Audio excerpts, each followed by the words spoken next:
Hello everyone, welcome to Ekam Academy. Today is 13th February 2025 and we are going to learn about one important article connecting with Viksit Bharat, women empowerment and budget.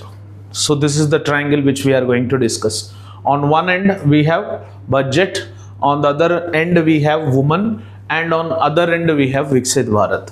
So gender responsive budgeting or gender budgeting, generally until now, if you have seen in GS paper 3, we have a concept called as gender budgeting.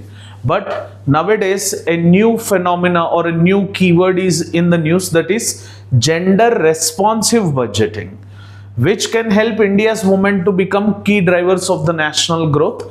And in achieving Viksit Bharat, women are going to play a crucial role. So is this particular gender allocation given, or still more amount of allocations for this particular gender budgeting has to come? That is what we are going to see. So if you could see, Union Budget 2025 and 6 underscores the government commitments to inclusive growth with a special focus on poor, youth, farmer and women. Already within the interim budget given in 25, 26, 24 and 25 also, these were the 4 pillars, and now also these are the 4 pillars: woman, farmer, youth and poor. And this year budget aims to advance India's development under the vision of Viksit Bharat, emphasizing goals such as poverty eradication on focus on poor, universal education on focus of youth, workforce skilling for farmers, and increased female workforce participation for women. So all these particular 4 are somehow connected with this particular 4 pillar concentration. Clear? Therefore, it is important to critically examine the key gender related provisions in the budget and their potential impact and the challenges that remain in achieving equitable economic participation for the women in India. Clear? So a small announcement in between, that is at Ekam Academy we are going to launch prelims revision program. The name is PREP on March 17th. So people who are writing 2025 UPSC preliminary examination can enroll to this particular course by calling up to the given number, so that you would be getting that extra edge of your preparation by enrolling into this particular prep program. So which is going to start on March 17th, where the entire prelims combinations are covered in a rapid revision way within 125 hours, so that it would be very beneficial for those students who are facing the difficulties in the last phases of preparation. Clear? Now, key gender related provisions in the union budget. Let us see what are the gender related provisions which have been mentioned. First of all, increased gender budget allocation. One of the most significant advancements in this year's budget is raising gender budget allocation, which is standing at 8.8% of the total budget.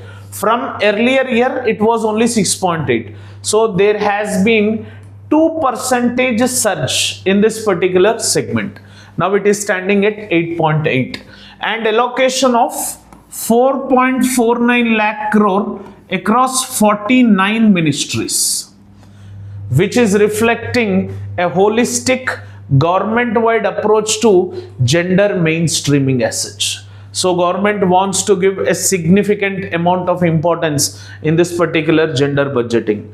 And the expansion of gender budgeting into non-traditional sectors like railways, shipping and food processing also signifies, non-traditional sectors also had seen a surge in this particular gender budgeting, signifying a shift towards integrating gender perspectives in the areas previously which were overlooked. So which were earlier overlooked, like railways mein ya food processing, shipping mein.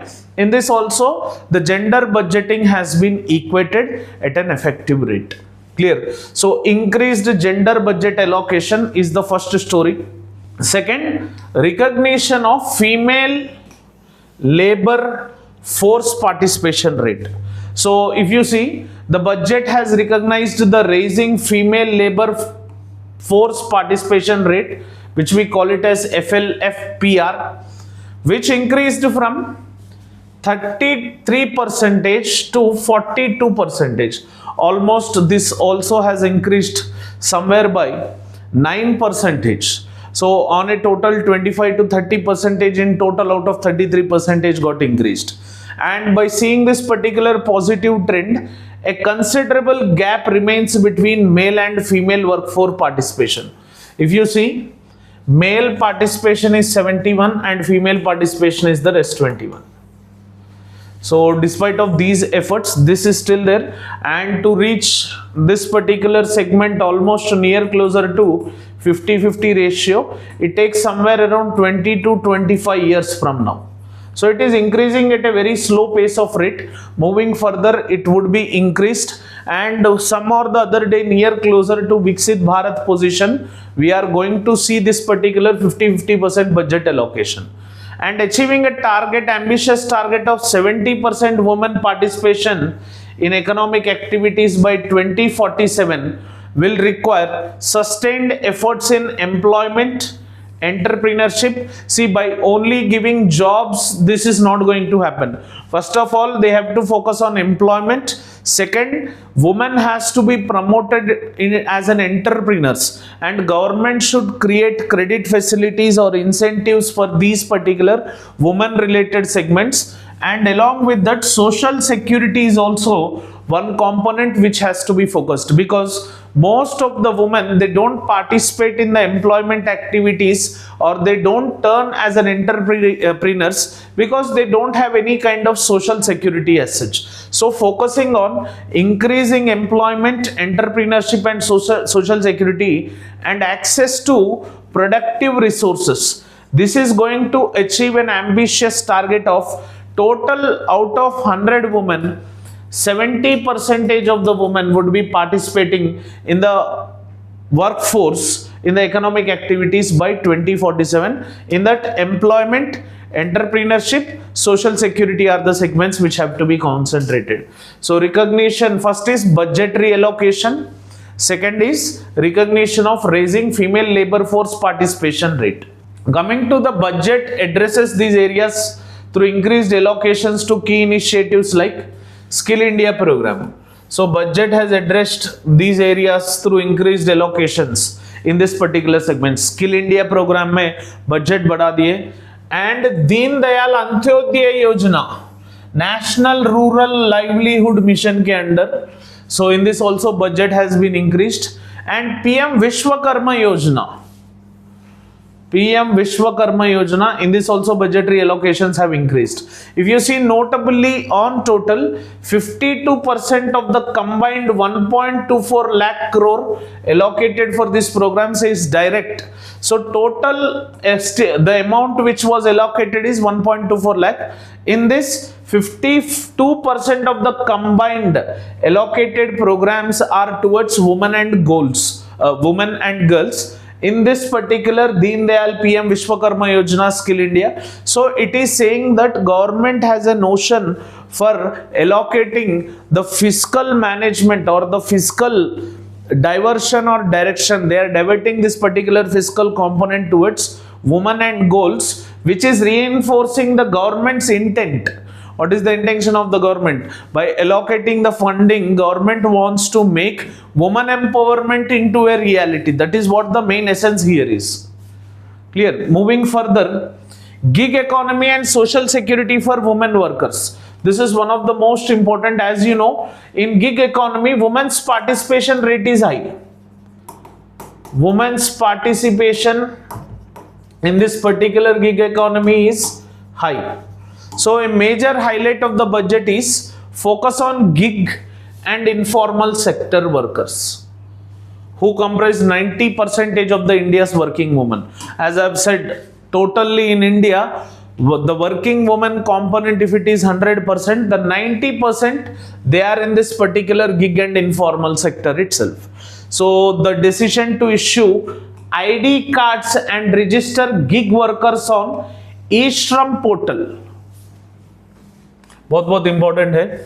So एक तो like issuing of the ID card and register gig workers on e-Shram platform it is a progressive move that could enable millions of women to access social security entitlements and fiscal inclusion benefits. Despite gig economy offer women more flexibility and financial independence, still there are loopholes and challenges. It is fraught with challenges like in this gig economy, if you see, women are given with low wages and there is job insecurity as such. There is no agreement or memorandum of understanding between the employee and employer, and lack of maternity benefits. So if you see in gig economy, as this is not an organized structure, the so-called as 6-month maternity leave which is there, that is not benefited to the woman in this particular case. So woman has to be on loss of pay. So when she is on loss of pay, chances are least that their food allowances or nutritional balances might not get into correlation. So woman might be having least nutrition cases. So this can lead to the social security problem of women, and malnutrition and deficiency in certain nutrients. All these segments again come into picture. That's why government, what it wants to do is it want to make these gig economies into an organized structure model by providing them particular ID cards, and also by registration they want this particular progression to happen so that government can support on this sector. That's why the government has started focusing on gig economy and social security for the women workers as such. And in this particular gig economy, if you see, the labor rights through comprehensive social security measures. So there are least labor rights which are experienced in this gig economy, which also includes parental entitlements across both formal and informal sectors. Moreover, establishment of Center for Excellence on Artificial Intelligence for Education alongside a dedicated 600 crore gender budget under India's AI mission. So India का जो artificial intelligence mission है, in that they have allocated somewhere around 600 crore rupees, which is showing the intention of the government that women has to follow the regulated updation of AI, because moving further, AI is the one segment where AI resilient jobs have to be created, and AI, when they are not learning this particular system of using the AI tool, chances are there they might eliminate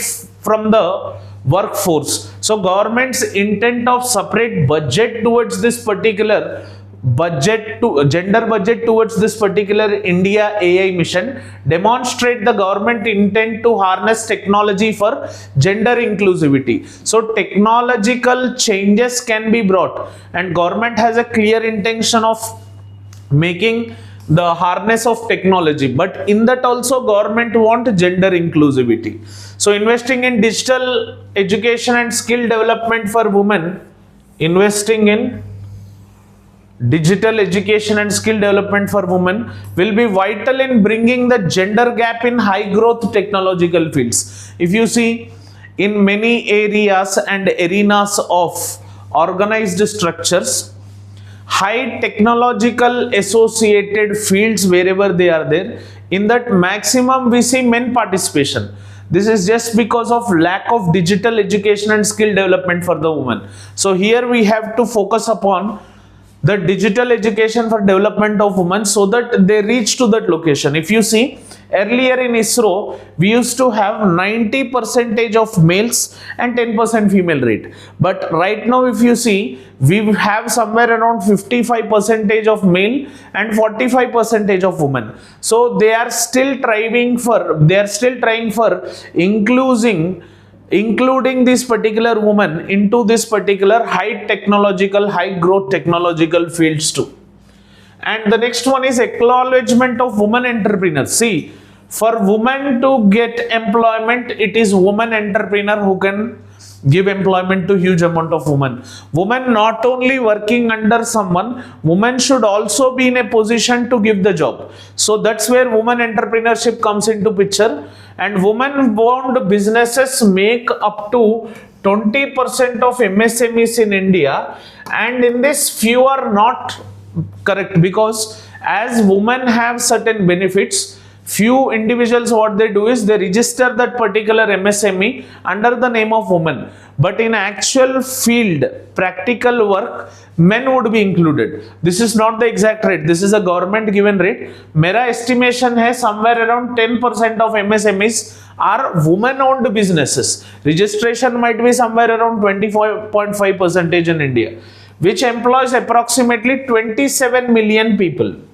And the budget also acknowledges the potential of women entrepreneurs by advocating for collateral free loans. So through this, what will happen? We shall be having increase in women entrepreneurs. But Indians are like badmashis. As women entrepreneurs get collateral free loans, husbands, what they do is they register under the name of wife, and once they get the loan, they will make wife aside and they sit in the chair. ये Indians का आदत है. Generally in politics and entrepreneurs, I have seen in the business field, in the business sector, ये generally होता है वैसे, ठीक है? Where along with collateral free loans, alternate credit scoring models can be developed so that women entrepreneurs can come up more and more, and targeted financial literacy programs have to be developed.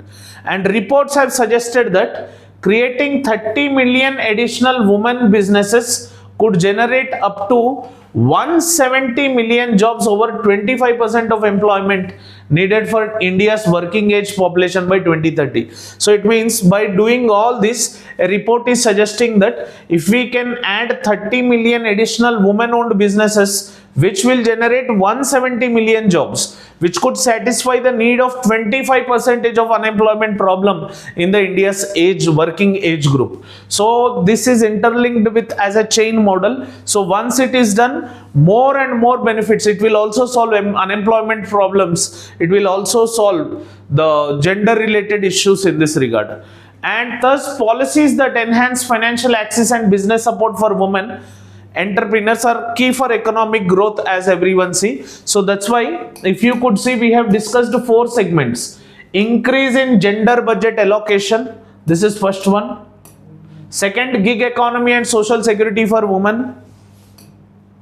Third, acknowledgement of women entrepreneurs.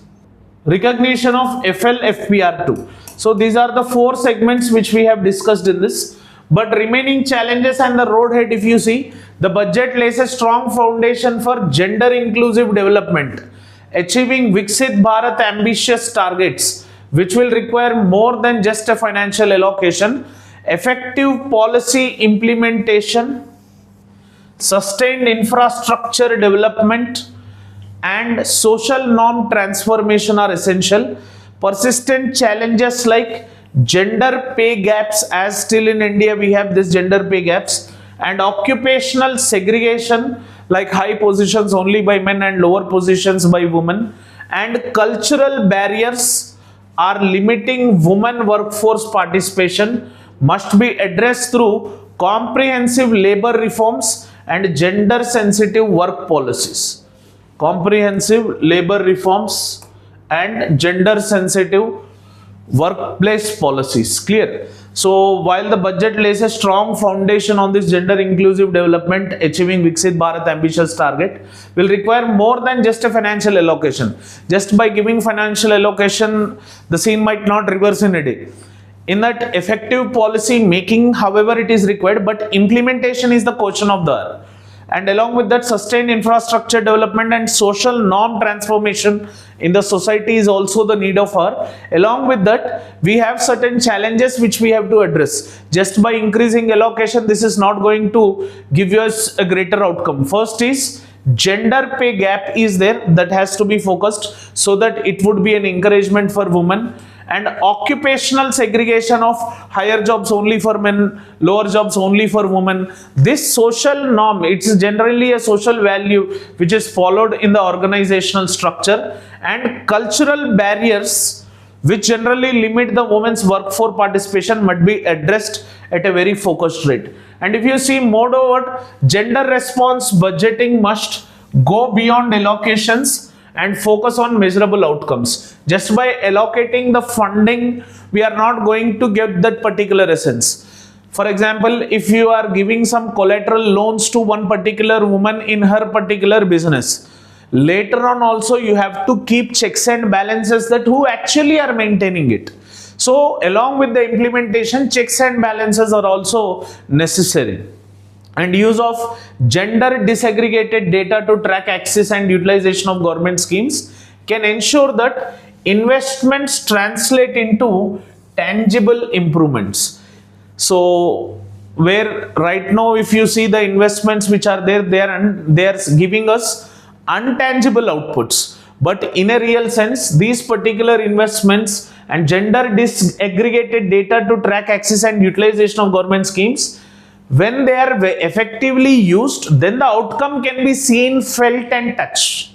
But as of now, it is on the paper, it is just in the mind, where people are still thinking that lying gender equality lying. Still it is a social barrier for us. So to see the tangible improvement, we have to effectively implement this particular segment.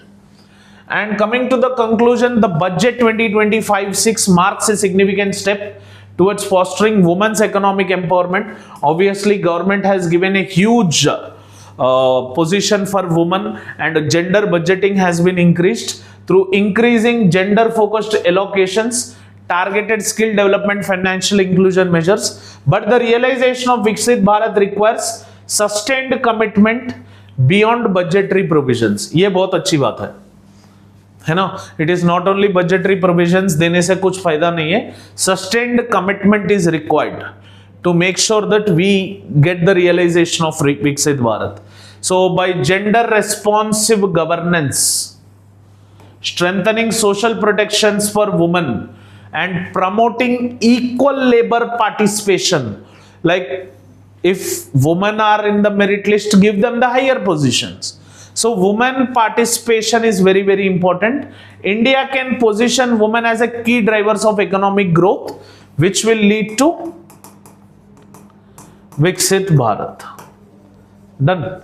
So this is about the conclusion in this particular segment. Clear? So the question of the day.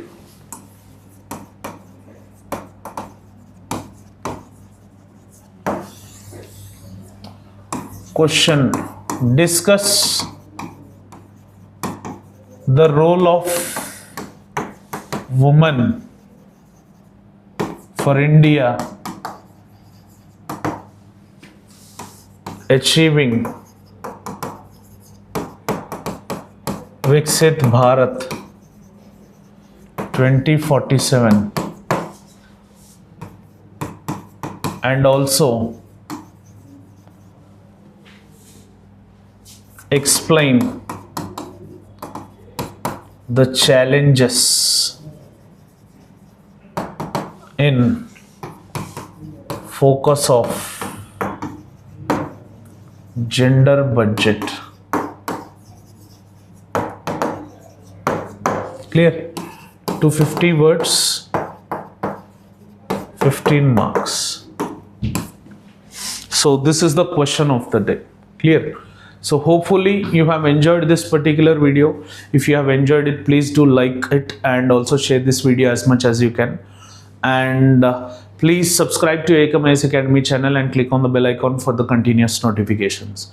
And the last time I am announcing once again that at Ekam IAS Academy we are going to launch prelims revision program of total 125-hour coverage, exclusive coverage of total prelims syllabus, giving you a cut short booster, so that which would be giving you edge for UPSC preliminary 2025 examination.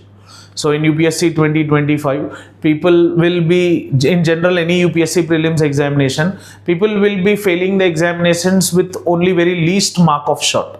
So by taking these kind of courses at the last minute, the pressure on you, the burden on you would be reduced. So to know further details regarding with this particular prelims revision program, please try to contact to the given number. They would be giving the details regarding that. Thank you for watching this. Have an awesome day. Jai Hind.